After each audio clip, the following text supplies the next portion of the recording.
Catherine Legoix a dû fuir Paris insurgé après avoir vainement tenté de sauver Michel de Montsalvi, massacré par le boucher Legoix. Réfugiée en Bourgogne, elle séduit le duc Philippe, mais le hasard lui fait rencontrer Arnaud de Montsalvi. Ensemble, ils vivent le martyre de Jeanne d'Arc, au cours duquel leur amour éclate. Mais de retour à Montsalvi, Arnaud s'aperçoit qu'il est lépreux et doit s'enfermer dans une maladrerie, d'où il s'échappe une nuit pour gagner Compostelle. Sur le chemin, il est capturé et guéri par Zobéida, la sœur du calife de Grenade. Catherine, prévenue, les suit de loin. À Grenade, elle réussit à retrouver Arnaud et à le ramener en France avec l'aide de Jacques Coeur et d'Abou. Un an plus tard, Arnaud a rejoint l'armée pour libérer Paris. Parmi les prisonniers, il reconnaît l'assassin de son frère et le tue. On l'arrête. Cependant, à Montsalvi, Villandrado assiège à la fois la ville et Catherine. Elle fuit vers Paris, où elle apprend qu'Arnaud, la croyante infidèle, s'est sauvé de la Bastille en tuant 5 hommes. Hors la loi, il rejoint les écorcheurs alors que Catherine obtient sa grâce de la reine Yolande. Appelée à Châteauvillain, où sa mère est mourante, Catherine tombe aux mains d'Arnaud, qui la livre aux damoiseaux de Commercy. C'est Barnabé, devenu moine, qui la délivre. Cependant, Arnaud est blessé en attaquant Châteauvillain, où il croit que Catherine a rejoint Philippe de Bourgogne. Apprenant que le damoiseau veut enlever le roi René prisonnier à Dijon, Catherine s'y rend et obtient de son vieil ami Jacques de Rousset permission de voir le captif.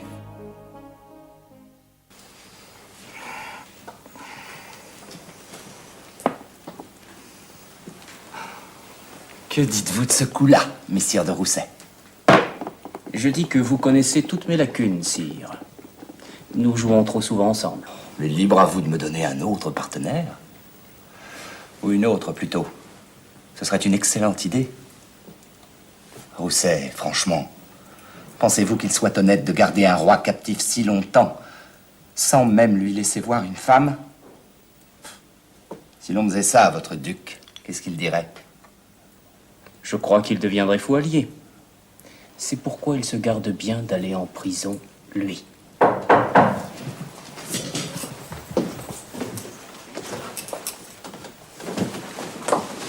Alain de Maillet, quelle surprise! Vous, à Dijon, vous avez donc abandonné votre cher Poitou? J'ai à vous parler d'affaires importantes pour notre famille, mon cousin. J'ai fort peu de temps, aussi me suis-je permis d'insister pour vous voir à cette heure. Le garde s'est éloigné. Sire, je vous suis envoyé par la reine Yolande, votre mère. Ma mère? Que signifie? Voici son anneau, avec ses armes.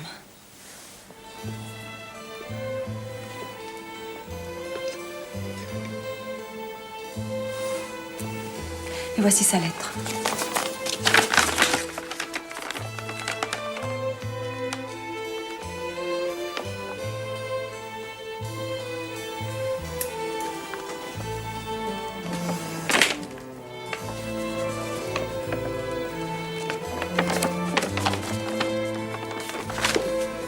Relevez-vous, Madame de Montsalvi. Ma mère vous annonce. Et vous décrit fort bien. Il y a si longtemps qu'on m'a permis de voir une jolie femme. De grâce, ôtez donc ce chaperon. Sire, on va venir vous apporter du vin de Corton que je vous avais promis. Aux yeux des gardes et des valets, Dame Catherine doit demeurer mon cousin. Alors, patientons.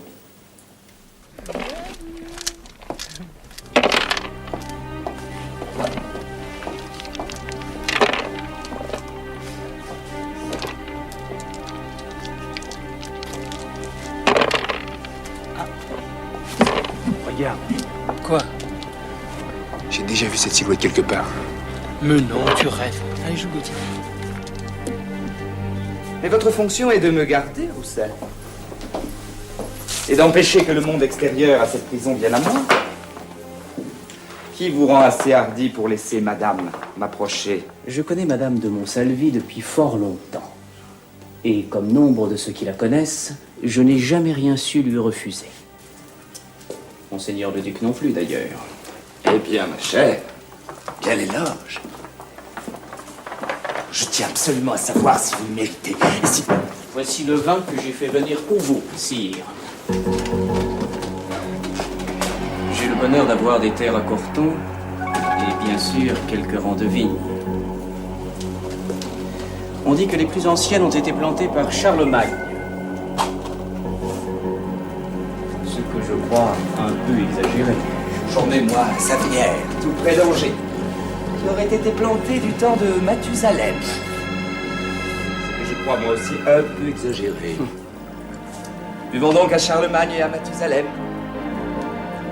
Et à quelqu'un d'un peu moins chénu, dont la beauté illumine ma prison.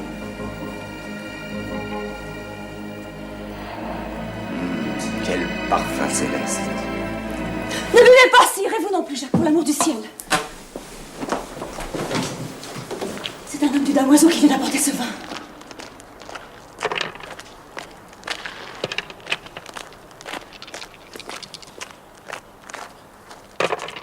Par l'enfer, des chérubins!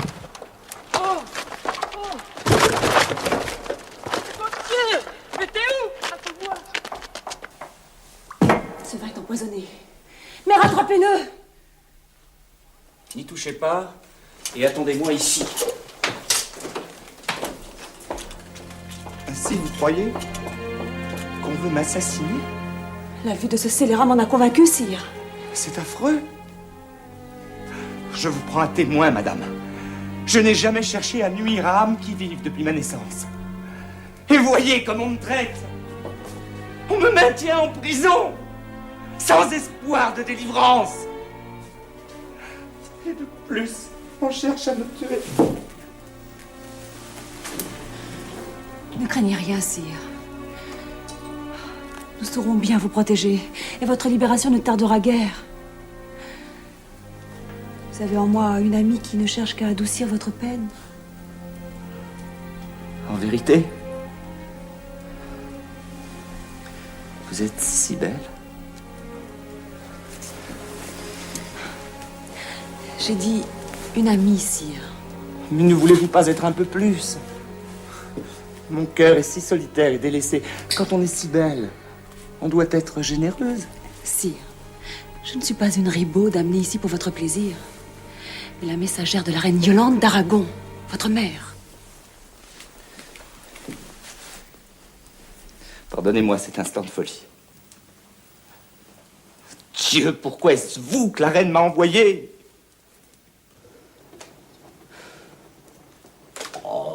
Je te préviens que si elle veut pas rentrer alors pour souper, elle restera pas longtemps chez moi. Elle aura rencontré des amis. Elle connaissait tellement de monde autrefois.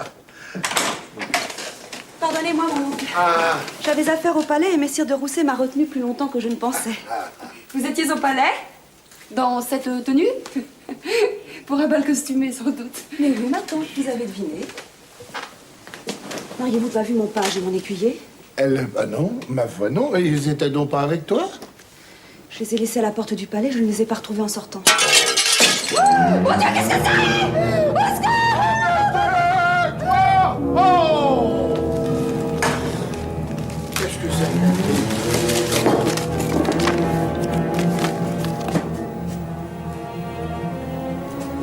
Seigneur. Seigneur. Mais où vas-tu, Catherine?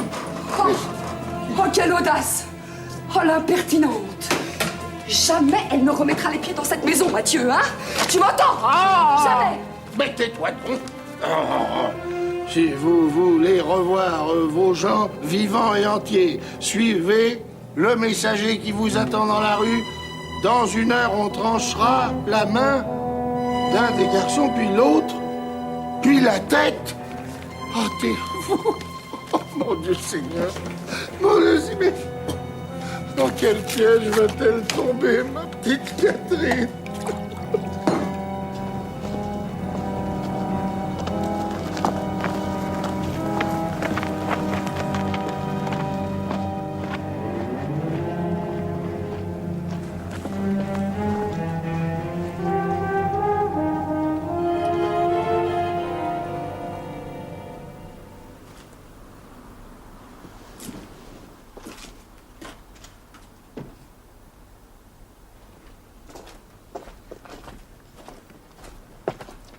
Amandine, il faut que j'y aille. Non, Mathieu Gautrin.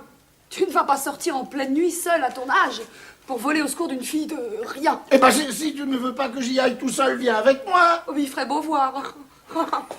Allons, mais ne crains rien pour elle, elle en a vu d'autres à ce qu'on dit. Avec tous ces beaux gentilshommes qu'elle a eus dans son lit. Ah non, Amandine, là, vous dépassez les bornes. Catherine et ma nièce, ne l'oubliez pas. Aïe! Oh! Oh! Misérable! Va donc manger ta soupe, Mathieu Gautrin, ou bien il va t'en cuire. Catherine, mon Dieu! Mathieu, n'y va pas! Oh, messire de Rousset. Bonsoir, maître Gautrin. Je venais demander à madame de Montsalvi... Capitaine, vous allez pouvoir aider Catherine. Figurez-vous, à peine revenue du palais, cette lettre est arrivée par la fenêtre. Boum! Et elle l'a lue et Catherine est repartie comme une folle. Comme une folle, oui. Alors là, comme une folle. Le démon, c'est un coup du damoiseau, n'est-ce pas? Du damoiseau? Ah, ma foi. Ne craignez rien pour elle, maître Gautrin. Dussé-je fouiller toute la ville? Je la retrouverai.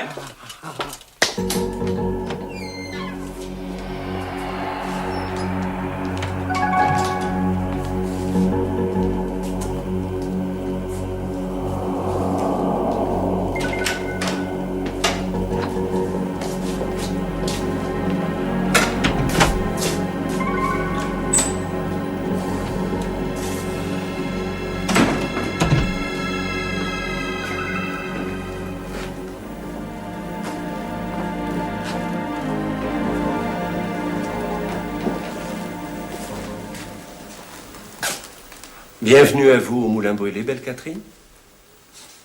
Eh bien, faites venir aussitôt. Votre page et votre écuyer vous en seront gré. Où sont-ils? En sûreté. Ne craignez rien. Mais dites-moi plutôt ce qu'ils faisaient à la porte du palais ducal et pourquoi ils ont suivi celui-ci quand il en est sorti. Je n'en sais rien. Quand je n'ai pas besoin de mes gens, ils vont et viennent, librement. Montez mal, ma chère. Allez-vous, oui ou non, me les rendre? Bien sûr, je n'ai qu'une parole, on vous les rendra. Dès que vous aurez payé leur rançon. Eh bien, dites votre prix. Réellement, vous me prenez pour un homme qui ne connaît que l'argent? Les apparences sont contre vous. Prenez garde, ma chère, vous n'êtes guère en état de jeter l'insulte. Ma position est plus forte que la vôtre, je pense. J'attends que vous me fassiez connaître le prix que vous réclamez pour la liberté de mes gens. Vous étiez ce soir dans la prison de René d'Anjou. Ne dites pas non. Le chérubin n'a pas son pareil pour reconnaître les visages et il vous a aussitôt reconnu. Bon, son mérite est mince. Un homme qui a vu l'espace d'un éclair une figure comme la vôtre n'est pas prêt de l'oublier. Et vous l'avez reconnu, lui, il prétend que vous le dévoriez des yeux. Quand on a vu une fois une figure comme la sienne, on n'est pas prêt de l'oublier non plus. C'est vrai. C'est vrai qu'il a une mine très originale. Je suppose donc que vous n'avez pas laissé René d'Anjou boire l'excellent vin de Corton qui lui était destiné. En d'autres termes, vous nous avez fait manquer notre coup. C'est donc grâce à vous à présent que nous allons le réussir. Et comment, je vous prie? Les gardes du palais ont laissé rentrer ce soir un cousin de Rousset, nommé Alain de Maillet. Nous devons le voir revenir à présent. Il aura un nouveau message de la plus grande urgence à communiquer au capitaine. Avec lui entreront 4 soldats de la garde ducale qui courront à la Tourneuve, tueront les geôliers et enlèveront René d'Anjou. Et que ferez-vous du roi? Nous lui ferons quitter Dijon. Par malheur, une troupe d'hommes appartenant au duc Philippe le rattrapera et le malheureux périra dans les chauffourées. Libéré par des Français, il sera mort sous le coup des Bourguignons. Et la guerre fraîche et joyeuse pourra se rallumer en France et Bourgogne pour bon nombre d'années. Et pour mon plus grand profit. Parce que vous aurez assassiné un innocent? Trop innocent, en effet. Ce roi les férus de chevalerie gêne trop de monde pour faire de vieux os. Ne comptez pas sur moi pour vous accompagner au palais à présent. Mais, ma chère, je ne vous demande pas de venir en personne. Vous avez de fort beaux habits qui ont sûrement frappé l'œil des gardes. Ce garçon que voici sera un Alain de Maillet très vraisemblable. Déshabillez-vous.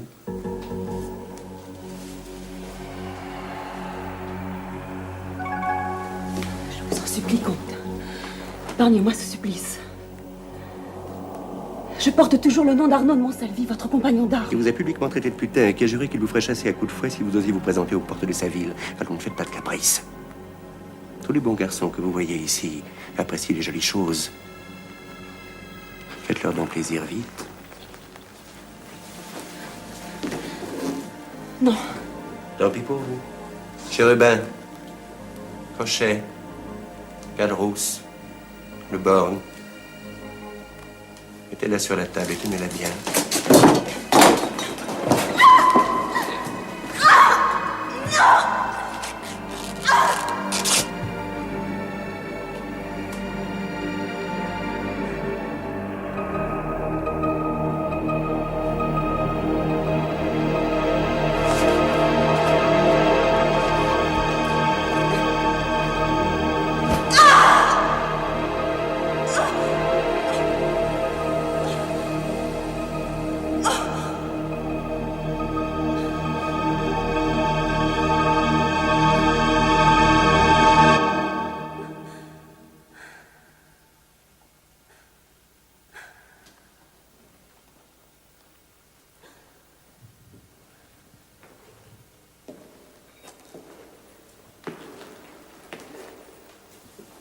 Elle est à vous.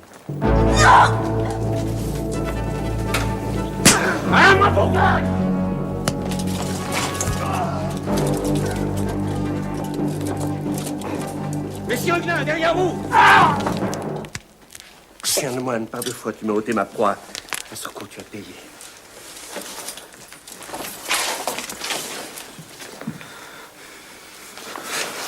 Paye-toi avec ça, Ribot. Les paroles de Rousset, ça n'est qu'un début. Emmenez-moi à cet antéchrist avant que je ne l'écorche tout vif à mon tour.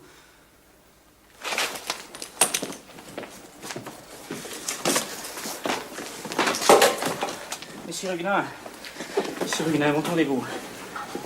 Catherine. Barnabé. Ah, ça chatouille drôlement là-dedans. J'avais su, par mon vieil ami Jacques de la Mer, que le damoiseau se cachait d'ici. J'ai averti messire de Rousselet. On est arrivé trop tard. Faut pas trop m'en vouloir. Tais-toi. On va t'emmener. On va te soigner, tu guériras. Non, laisse-moi finir près de toi. Et que Dieu me pardonne d'être heureux, d'être à côté de toi au moment où je me rends chez lui. Si tu vois Sarah, dis-lui que j'ai pensé à elle tous les jours. En prière, mais un petit peu autrement aussi. Tu me le promets? Oh, c'est comme du feu. Pour messire Arnaud, ne te fais pas trop de soucis. Le caractère est difficile, mais le fond n'est pas si mauvais. Et puis vous vous aimez tellement tous les deux qu'un jour ou l'autre, vous finirez bien par vous retrouver, définitivement. Et moi, ce jour-là, de là-haut, je ferai sonner toutes les trompettes des séraphins pour fêter l'événement. Je t'aimais bien, tu sais. Tu n'en as jamais douté? Non. Ah.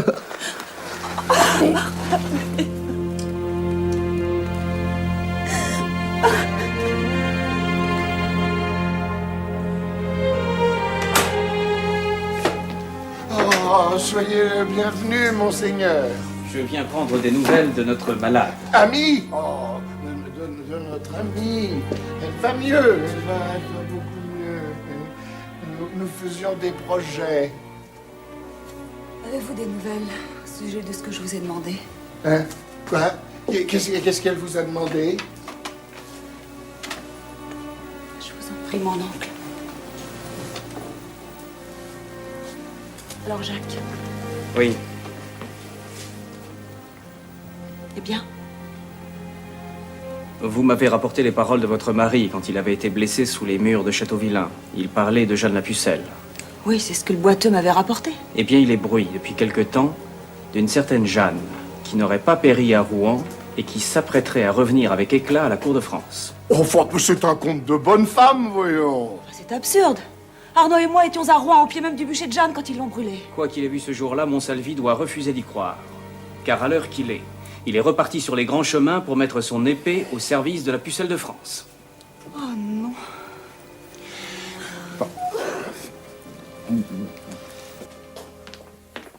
Ah, Béranger. Ah, mais arrête, tu peux pas faire attention, quoi. Enfin, je suis pas comme ça. Va chercher le manteau de Dame Catherine dans sa chambre, j'ai dû l'oublier. Moi, je prépare les chevaux. Allez, saute! Oh, mais je suis la bête de ça, moi, ou quoi, ici? Dame Catherine, les chevaux sont prêts, nous pourrons y aller dès que vous leur donnerez. Alors, le manteau? Ben, j'ai regardé partout, je l'ai pas trouvé. Un de ces jours, celui-là, il se regardera dans un miroir en se demandant où est passé son nez. Au revoir, mon oncle. Ah, ça, si tu veux me revoir, j'essaierai de t'attendre.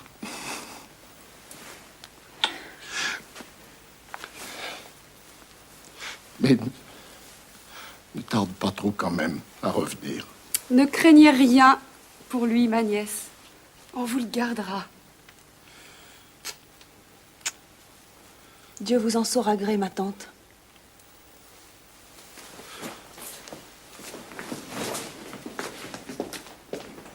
Où vas-tu, Mathieu Cotterin? Quoi? Ben, je vais la regarder partir, mon ami. Mais à quoi bon ajouter ta peine à la sienne? Allez, viens. Prépare-toi à recevoir le notaire. Il sera là dans un instant.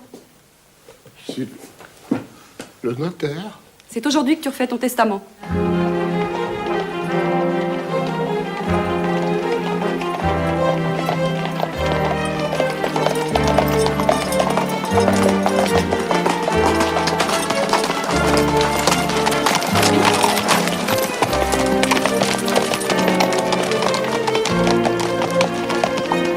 Vous voulez mon avis, Dame Catherine? Mais je vous le donne donc gratis, puisque vous ne me le demandez pas. Cette prétendue pucelle, vous n'en aurez aucune nouvelle en allant à Dorémy, ni à vos couleurs. Et pourquoi? Parce que de deux choses l'une. Ou bien c'est la bonne, et alors tout le monde le saurait, toute la France l'aurait reconnue. Ou bien ce n'est pas elle, et alors elle se sera bien gardée de se montrer au pays natal de Jeanne. C'est exactement ce que je pense. Où s'est-elle montrée alors? Si on en parle, c'est qu'on l'a vue quelque part. Et bien sûr, elle s'est montrée là où personne n'avait entendu parler de Jeanne, celle qui a péri sous vos yeux à Rouen. On a dû la voir par exemple à Metz. Oui, à Metz. Allons à Metz, Dame Catherine. On dirait que vous êtes bien pressé de retrouver une ville, Béranger. Oh, c'est vrai, j'ai toujours peur de découvrir une grappe de pendu aux arbres ou une bande d'écorcheurs au coin d'un bois. Vous avez sans doute raison. Nous irons à Metz. Tiens, une auberge.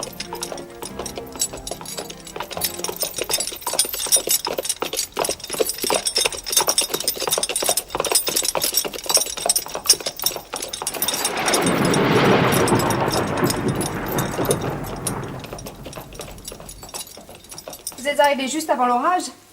C'est une chance. Hors de Metz, vous n'auriez trouvé personne pour vous ouvrir la porte. Par un temps pareil. L'hospitalité s'est donc perdue par ici, maîtresse Aubry. Elle ne s'est pas perdue, messire. On l'a tuée. Et Dieu sait si les Lorrains ont le cœur sur la main. Mais les soldats et les routiers ont fait tant de ravages dans ce malheureux pays. Le pays qui a vu naître la pucelle de France. Pour les Bourguignons, autant dire la patrie du diable. On dit que la pucelle n'est pas morte, et même qu'on l'a vue dans la région il n'y a pas si longtemps. On raconte des folies. Moi, je connais une personne qui a vu de ses yeux Jeanne brûler sur le bûcher de Rouen. Moi, j'en connais deux. On leur a parlé de cette pucelle qui serait réapparue et ils sont prêts à jurer qu'elle est fausse. Bien, je crois qu'on a manqué notre coup, hein. C'est de ta faute. Tu as posé la question tout à trac. Tu l'as bousculée, elle a pris peur. Elle nous prend pour des espions de Bourgogne. Elle ne dira rien. Avec votre permission. Bien sûr, maîtresse Aubry.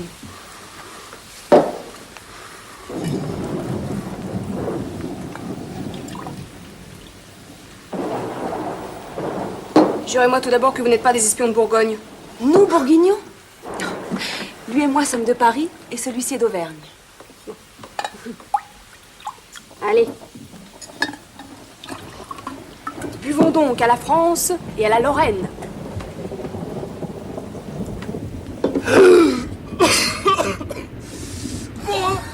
Excellent même. Les Bourguignons n'ont pas ça chez eux. Tant pis pour, hein. En ce qui concerne la pucelle d'Orléans, ceux qui vous ont dit l'avoir vue périr à Rouen en ont menti. ou bien leurs yeux ont été abusés. Car Jeanne, on l'a vue ici l'été dernier.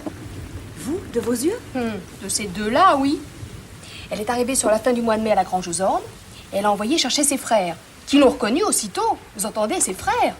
Et tous les seigneurs lorrains qui l'avaient vue au sacre du roi Charles à Reims, eh bien, ils l'ont reconnue aussi. Mais combien sont-ils? Oh bah, un seul, à vrai dire. Messire Nicole Louve. Et où est-elle à présent? Oh, c'est difficile à dire exactement. Elle a quitté Metz. Elle est allée voir la duchesse du Luxembourg à Arlon. Et puis après, on l'a revue ici, encore une fois. Cuirassée et casquée avec son fameux étendard qui fait si peur au godon. Et puis elle est partie là-haut, encore un coup, avec toute sa troupe. Là-haut. Au Luxembourg. Et elle a une troupe avec elle. Mon jeune seigneur, si vous saviez combien de gentilshommes sont prêts à repartir en guerre derrière elle. Hein? Ah bah tenez, il n'y a pas un mois là. Là où vous êtes assis, il y avait un grand et beau capitaine. Beau, malgré une blessure épouvantable là, ça, plac, qui lui gâtait la moitié du visage. Et lui aussi s'inquiétait de savoir où trouver Jeanne. Et quand je lui ai dit qu'elle devait être au Luxembourg, il s'est levé, il a payé son écho, et il est parti en pleine nuit par un temps comme celui-ci. Vous vous rendez compte? Allez, à sa santé.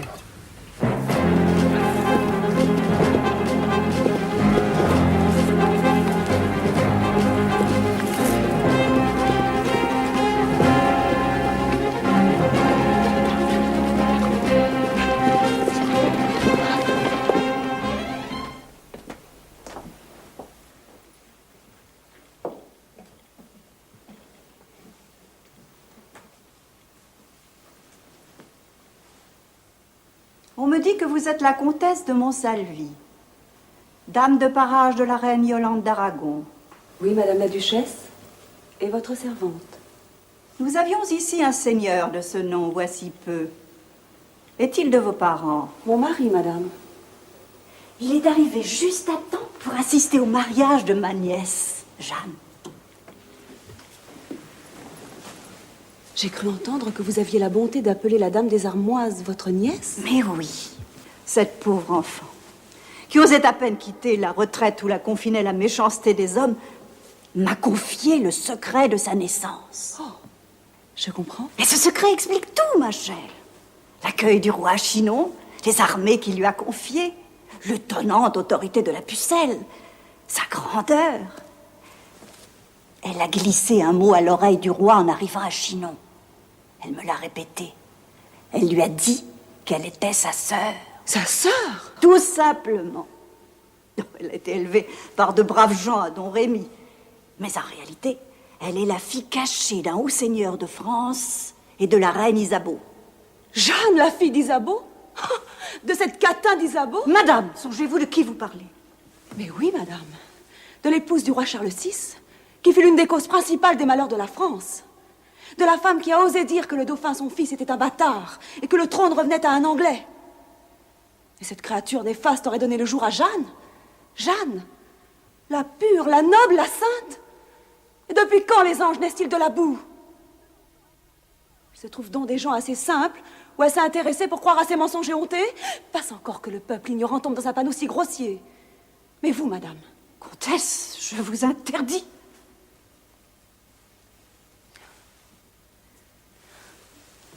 Madame, je respecte en vous la fille et la petite-fille d'empereur. Aussi suis-je épouvantée quand je vous vois prêter l'oreille à de telles infamies. Je n'ai ajouté foi qu'à la vérité. Jeanne s'est présentée devant moi, accompagnée d'hommes qu'il avait connus jadis. Tous affirmaient qu'elle était bien Jeanne, la sainte pucelle, la libératrice d'Orléans. Et vous venez ici, vous, me jeter à la face un démenti impudent et semer la discorde. Je vois que cette femme a su à merveille surprendre votre bon cœur. Dites seulement où elle se trouve et je saurai bien la confondre. Vous n'aurez pas loin à aller. Jeanne est ici même et vous la verrez dans un instant. Mais vous ne sortirez pas d'ici, je vous assure, sans proclamer haut et fort que vous avez menti et que vous avez agi aussi bassement parce que vous étiez poussé par la jalousie. Car je vois bien maintenant ce qui vous amène chez moi. C'est votre mari que vous cherchez, n'est-ce pas? Et l'idée qu'il a pu vous quitter pour se mettre une nouvelle fois au service de Jeanne? Par grâce, madame, je vous en supplie. Laissez le comte de Montsalvi à l'écart de cette affaire. Je désire seulement voir Jeanne. Aussitôt qu'il vous plaira. Vous serez bientôt satisfaite. Bathilde, dites à Jeanne que je l'attends ici.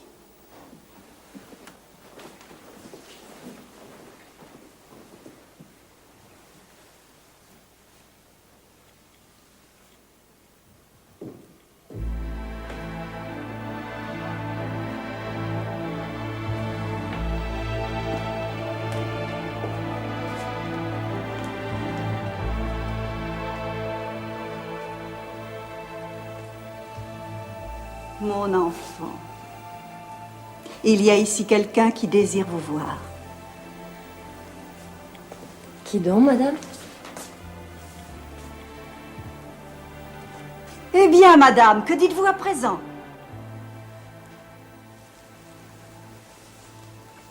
Me reconnaissez-vous? Est-ce donc moi qui dois vous reconnaître? Voilà qui est nouveau. Si vous êtes Jeanne la Pucelle, vous me connaissez bien. Vous êtes trop belle pour qu'on vous oublie. Nous nous sommes vus à la cour du roi Charles, à Chinon. Ou à Loches, peut-être. Vous êtes... La comtesse de Montsalvi. Mais oui. Nous nous sommes vus à la cour, mais aussi en d'affreuses circonstances à Rouen, n'est-ce pas? Vous avez tenté l'impossible pour me sauver, votre époux et vous-même, et vous avez bien manqué y laisser la vie, sans savoir que d'autres, pendant ce temps, sauvaient la mienne. Mais mon mari et moi avons bien vu Jeanne sur le bûcher de Rouen. Nous avons bien entendu son dernier appel lancé à notre Seigneur Jésus-Christ. Et c'était bien la voix de Jeanne qui lançait ce cri, c'était bien elle qui rendait son âme au milieu des flammes et des tourments. Le capitaine de Montsalvi m'a reconnu sans conteste quand nous l'avons vu ici. Mais il tenait tant à vous reconnaître.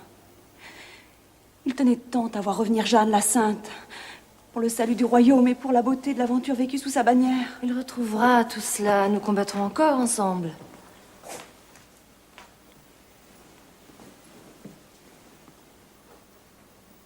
Sous l'oriflamme du mensonge et de la supercherie? Que faites-vous là, à parader dans vos beaux habits d'homme, au lieu de rassembler vos troupes pour courir sus à l'anglais? On ne combat pas pendant la mauvaise saison. On peut du moins se préparer pour la bonne. Jeanne le faisait, et le ferait encore si la trahison et la haine ne lui avaient ôté la vie. Et vous parlez du capitaine de Montsalvi. Pourquoi n'est-il pas ici auprès de vous?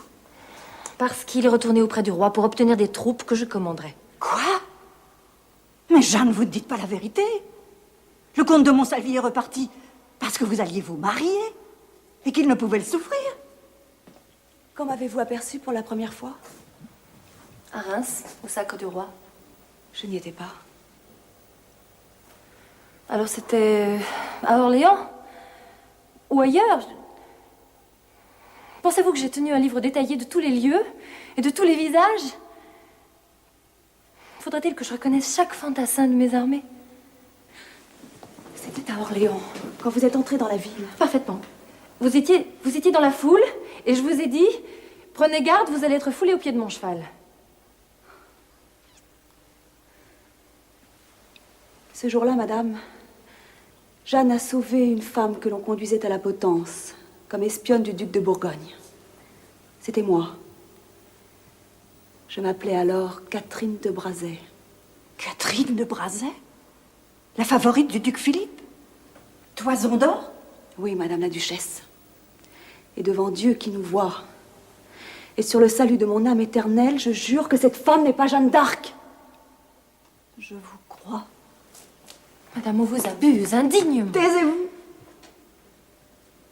Les miracles ne sont plus de saison. C'est un Luxembourg qui a vendu Jeanne aux Anglais. J'espérais tant racheter sa faute. Notre maison est maudite. Il n'y a pas de malédiction. La maison de Luxembourg régnera sur l'Europe. Non! Vous m'avez trompé. Je devrais ordonner qu'on vous jette dans une fosse pour vous faire taire à jamais. Mais j'aime Robert des Armoises. Je veux qu'il ignore tout. Partez d'ici sur l'heure. Retirez-vous dans vos terres de Lorraine et qu'on n'entende plus parler de vous. Tâchez seulement de rendre heureux l'homme d'honneur que vous avez dupé.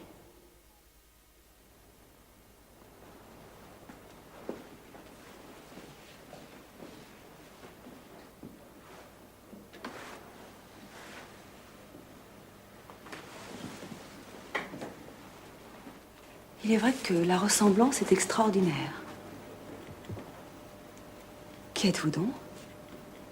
Que vous importe?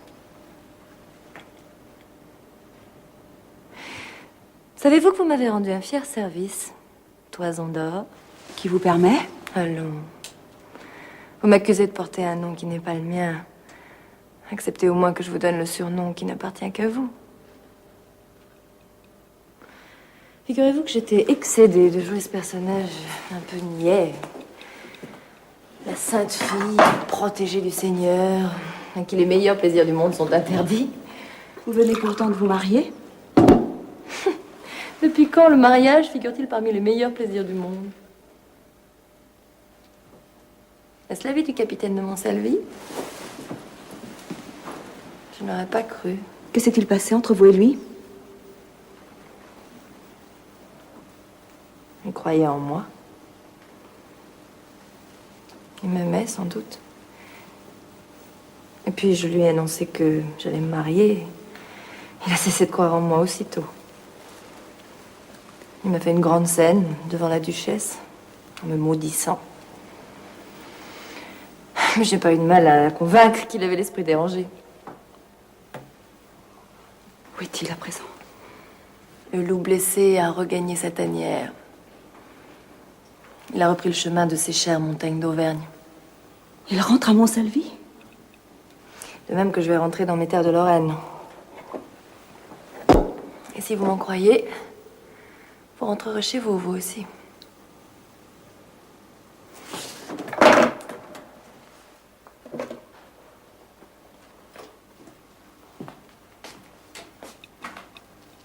Adieu, Toison d'or.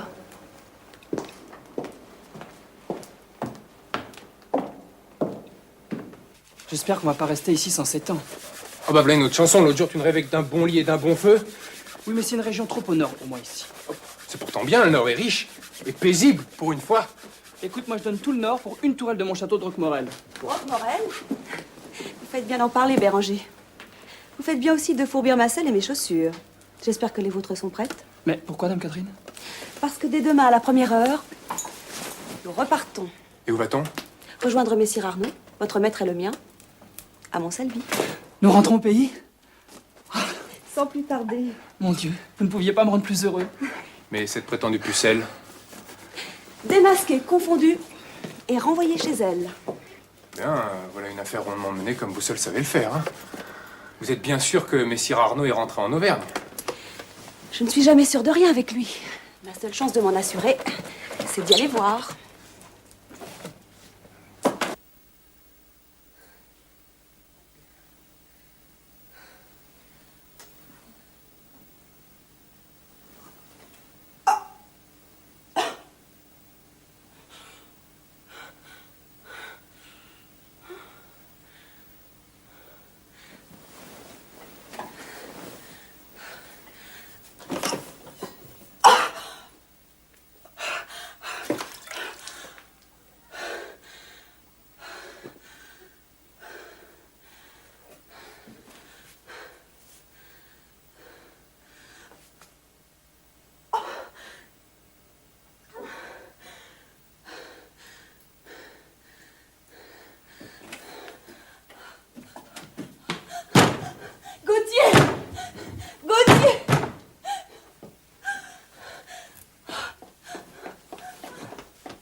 Catherine, qu'avez-vous?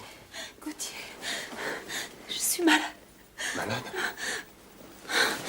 Toute la chambre danse devant mes yeux comme si j'avais avalé du poison.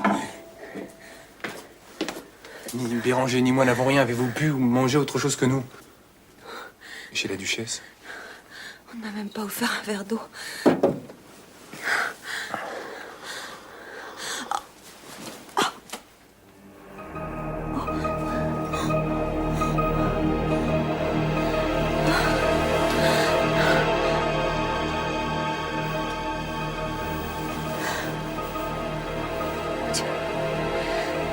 Vous y pensez vous aussi, n'est-ce pas?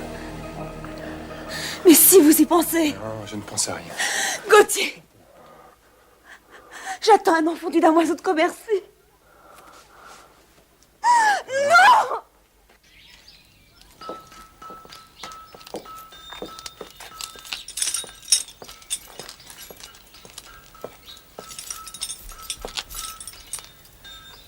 N'êtes-vous pas messire Jean Van Eyck, s'il vous plaît? Si fait. Nous nous connaissons? Oui. Nous nous sommes rencontrés il y a quelque temps déjà, à l'hospice des religieuses de Roncevaux, sur le chemin de Saint-Jacques. Ah oui. Vous êtes l'écuyer de la comtesse de Monsalvi. Gauthier de Chazé, oui, messire. Cela veut-il dire que Catherine est à Arlon? Oui. Elle est dans cette auberge. Nul doute qu'elle sera ravie de vous revoir, dès qu'elle ira mieux. Mais pourquoi? Elle est souffrante? Non, rien de grave. La fatigue du voyage, l'émotion. Elle vous expliquera ça elle-même par le menu. Je suis allé prendre quelques drogues chez l'apothicaire qui vont la remettre sur pied en un tournement. Votre présence pour elle sera d'un grand réconfort. C'est bien, je viens.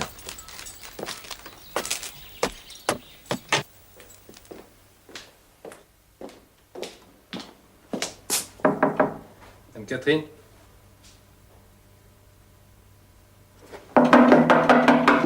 Dame Catherine? Dame Catherine! Béranger! Dame Catherine! Béranger! Oui, ça se broyé comme un arbre, qu'est-ce qu'il y a? Aide-moi à ouvrir la porte. Non! Descends vite! Va chercher de l'aide!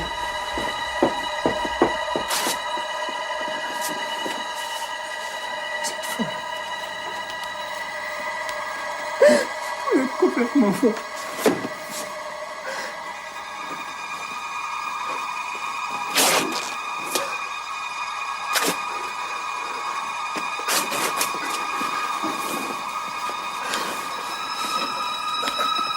On n'a pas le droit de sauter la vie sans égard pour soi-même. Ni pour ceux qu'on laisse derrière soi et qui pourraient vous aimer. Gauthier. Bonjour, Dame Catherine.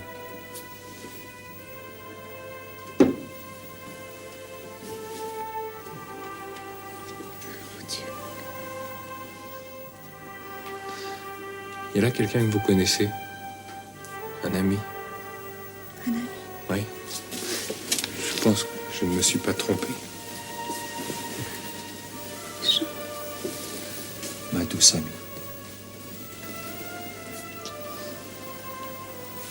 Dame Catherine, Gauthier et moi, on est très fâchés de ce que vous avez fait. Mais Béranger... Non, non. Vous avez ici votre écuyer et votre page, qui sont bien vos amis, eux aussi, et qui vous l'ont prouvé à maintes reprises. Et parfois au péril de leur vie. Qui vous dit le contraire? Vous?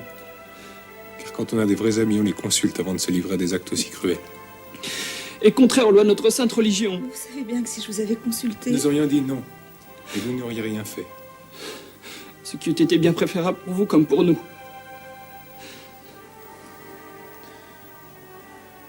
Certes, nous demeurons vos amis. Mais nous sommes peinés. Même déçus.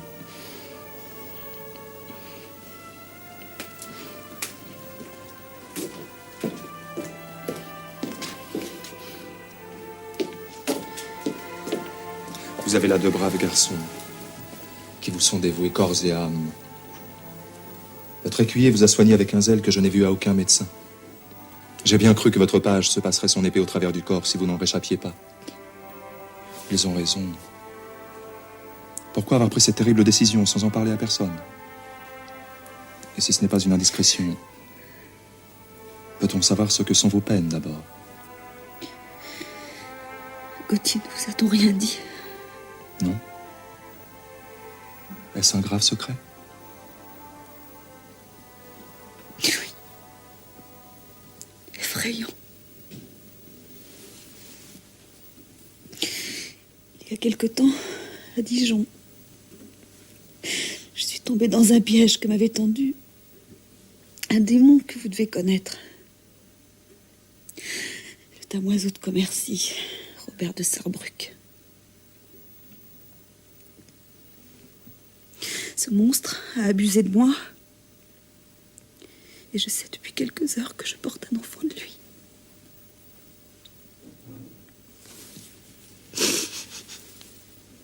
Et c'est la raison. Elle ne vous paraît pas suffisante. Votre seul refuge à vous, Catherine, plus qu'à personne au monde, c'est la vie.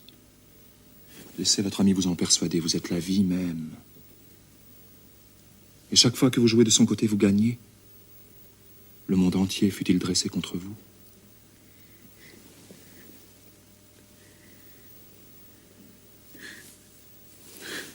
Comme vous êtes bon de me dire toutes ces choses. Mais pour le présent, hélas... Pour le présent, ma mission accomplie, je dois me rendre à Lille, où est notre duc, pour faire mon rapport. Ensuite, je vous emmènerai à Bruges. Mais qu'irais-je faire à Bruges? J'ai un client florentin là-bas, un riche marchand nommé Arnolfini. Il a parmi ses gens une femme très habile pour soigner le mal que vous avez.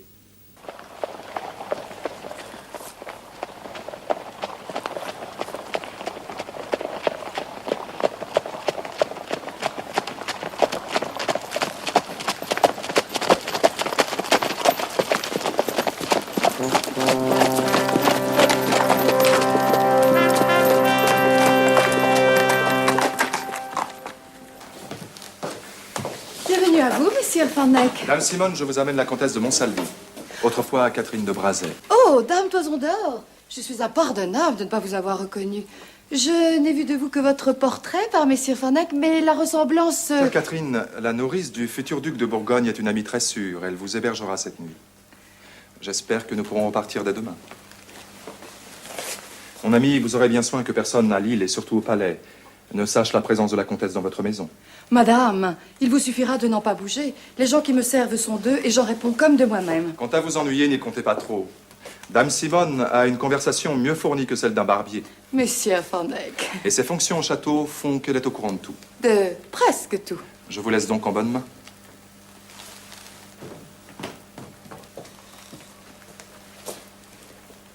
Je me charge de votre page et de votre écuyer qui sont moins reconnaissables que vous.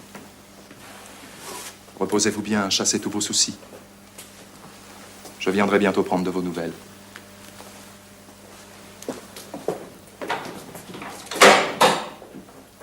Oh, c'est un caractère que notre futur duc, je vous prie de le croire. Il a tout juste 3 ans et il fait déjà des colères à briser les vitres. Les premiers mots qu'il a su dire sont « je veux » et « je ne veux pas ». Comment s'appelle-t-il? Charles. Et avec ça, d'une audace, on peut même dire de la témérité.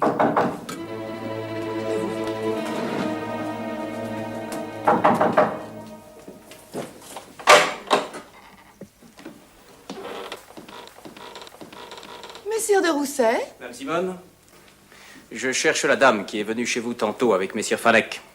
Une dame? Une personne attachée à Monseigneur l'a reconnue sans conteste. Il s'agit de Madame de Montsalvi, autrefois comtesse de Brazet. Mais enfin... Pour qui notre duc nourrissait des sentiments assez vifs. Où est-elle?